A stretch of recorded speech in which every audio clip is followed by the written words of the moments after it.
Couple of guys on both sides of the ball being recognized today as the NBA announced its all-NBA teams.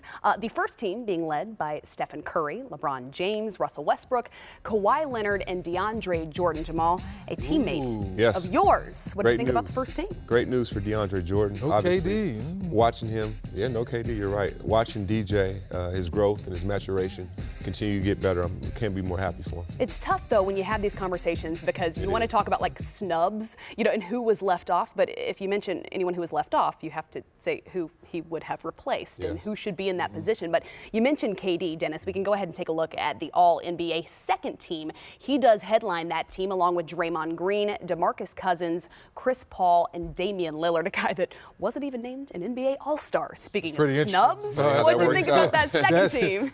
And Jamal, being still active, what's more important nowadays? Probably be an All-Star or make All-NBA team? Well, I think for the players, it's more exciting to be an All-Star, but it's probably more important to be an All-NBA guy. Interesting, because you don't hear fans necessarily talk about, oh, he's an all-NBA caliber player. You think, oh, well, this is an all-star player, but this is when it's most important to be recognized by those who are playing with and against you night in and night out. I would say, I think you're as good as your peers think you are. Obviously, everybody has a vote and everybody has a voice, but, the guys you go against every single night, they know the truth and who's really that nice and who's really not. And I think for the guys on that team, congratulations. Obviously, KD's a top-shelf player in this league, and I can't explain not on the first team, but right. It's a tough one, right? That's a tough Especially with the way Kawhi Leonard played. Obviously, LeBron's LeBron. Great players. Right.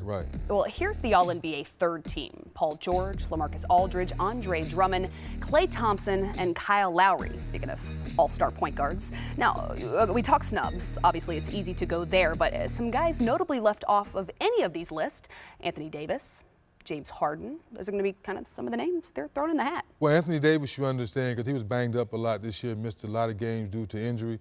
And I think James Harden fell out of love with a lot of voters because on the defensive end, he didn't bring the same effort. It's amazing, and Jamal, you noticed that when he was with OKC, he was looked at as a defensive player coming off being obviously a facilitator and still is now, but the defensive side of the ball kind of slipped a little bit, and I think that's why a lot of people didn't vote for him. I think, like you said, I think along those lines, it's weird because you have guys that we know are two of the top 10, 15 guys in the world, but it all depends on how their team does. Winning factors into it. And Houston had such a run last year. I think them getting off to a slow start may have hampered their whole team, and especially getting on the